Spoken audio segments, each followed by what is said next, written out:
어떻게 해야 되는 거. 그리고 정비 구역 지정한다는 거.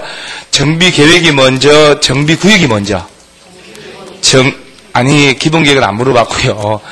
정비 계획하고 정비 구역을 물어봤는데, 정비 기본 계획, 이렇게 얘기해버리면 분위기 또 싸하다. 그럼 전체적으로 볼 때 제일 먼저 정비 기본 계획, 그 다음에 정비 계획, 그 다음에 정비 구역. 이렇게. 얼마나 제가 부드럽게 반복하면서 얘기해요. 옛날엔 막 이렇게 대답 이상하게 하면 승질내고 막 그랬거든요. 저는 안 그래요. 그래서 저는 막 요새 많이 변했대요. 여러분들 새로 오신 분들 모르겠지만은 소문이 목화솜처럼 바뀌었다. 막 이렇게 104페이지 보면 104페이지에 정비사업 시행이라는 거 나오죠. 이제 그 하단 보면 4가지 사업을 어떤 식으로 하느냐. 그 다음 오른쪽 상단에는 누가 사업 시행하느냐가 딱 정해져 있어요. 이 얘는 무조건 시험 나오는 거예요. 눈 감고도 쭉쭉쭉 얘기할 정도로 훈련해 놓으셔야 돼요. 눈 감고도 할 정도로. 그 다음에 정비사업을 말해요. 그 오른쪽 하단 페이지 보면 시장운수가 직접 시행하는 거 이런 제목 있죠, 지금. 이런 재개발, 재건축이라도 일정한 사유가 있으면 시군구에서 바로 시행해버립니다. 이까지 하기는 조금 무리고, 한 장 넘어가면 106페이지에 제2절에 정비사업 조합이라는 거 나오죠, 지금. 이게 재개발, 재건축 조합이다. 이렇게 이해하면 돼요. 그래서 재개발, 재건축 하려면 조합 만들어야 되거든요. 쓸라 하지 마시고요. 그냥 가만히 정비조합이다. 이렇게 하셔야 돼요. 거기다가 재개발, 재건축 조합이다 하지 말고 정비조합으로 표현되는데 구체적으로 우리가 일상생활에서는 뭘로 나오냐면 재개발, 재건축 조합이다. 이렇게. 자, 한 장을 딱 넘어가면 우리 지난주에 개발법 배울 때 도시개발조합 배웠잖아요. 그죠? 도시개발조합 만들려면 몇 명 이상 박이 모여가지고 7인 7명, 그 다음에 이제 정관 만들고 토지 소유자 동의 얻어서 설립 인가를 받는다고 그랬잖아요. 지정권자한테 가서 30일 내 등기하면 조합 성립을 하고, 그때 동의 받는 거 있었잖아요. 얼마 받는데요? 토지 면적의 3분의 2 하고 소유자 총수 2분의 1. 요런 동의가 오늘 또 징역에 나와요.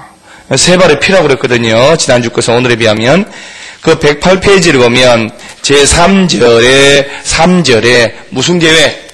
사업의 시행계획.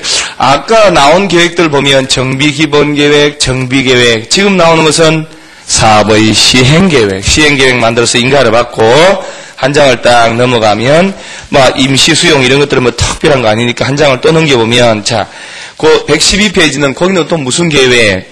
관리처분계획. 관리처분계획. 그러면 보세요. 계획이 여기서만 4개가 나와요. 그죠? 이 4개의 계획들이 박스가 이따만한 계획들인데 그걸 다 외워서 구분한다. 그건 무리다 하는 거예요. 그래서 관리처분계획 내용은 나중에 시험장 갈 때 꼭 외워야 되지만 딴 거는 내용까지는 안 외워도 괜찮아요. 관리처분계획. 요거 만들 때 밑에 분양신청이란 말 나오죠, 지금. 분양신청을 받자. 그리고 이제 맨 밑에 이제 내용 나오고 기준 나오고 한 장 딱 넘어가면 공사 완료됐다. 이제 분양 신청 받아서 관리처분 인가 받고 공사 끝내고 공사 다 마치면 어떡하냐. 해서 준공 절차를 거치고 중간에 공이번에 소유권 이전 고시란 말 나오죠. 소유권의 이전 고시 옆에다가 가로치고 제목 옆에다가 한마디 쓰세요. 분양처분이라고 소유권의 이전 고시 옆에다가 분양처분이라고 한번 쓰는 거예요. 옛날에는 이거 뭐라고 했냐면 분양처분이라 했는데 지금은 분양처분이라 말 쓰는 게 아니고 뭐라고 쓴다고요? 소유권의 이전, 소유권의 이전. 그러니까 옛날 용어가 훨씬 와닿는다 이 말이요. 소유권 이전보다 분양처분, 분양해주는구나 조합원들한테. 자, 분양받으니까 자 가진 것보다 큰 거 받을 수 있고 작은 거 받을 수 있잖아요. 오른쪽에 청산금, 징수교부 들어가는 거예요. 청산금 여기까지예요. 여기까지. 그리고 그 뒷부분들은 이 도시정비법이 요 이제 책에 요까지만 나오는데 요 요약집이 요 뒤에 보칙 및 각종 강의를 하지 않는 부분에서 문제를 꼭 한두 문제 내요. 근데 그 내는 걸 알면서도 걔까지 맞추려고 공부한다는 것은 골이 다 빠지는 거예요. 안 돼 그러면. 6개 중에 한 문제나 2문제는 우리가 강의를 하지 않는 영역에서 낸단 말이에요. 근데 그까지는 수업을 할 수가 없어. 외울 수가 없어요. 정작 중요한 것도 못 외우는데. 그래서 한두 문제 놓쳐도 관계없습니다. 관계없고, 그 대신에 우리가 배운 것 속에서는 반복을 계속해서 실수 안 한다. 그러면 70점, 75점 나오니까. 다시 앞으로 가면, 어디를 보냐면, 먼저, 용어 정의에서 98페이지를 먼저 보면, 이제 용어 정의는 하단 나오죠, 이제.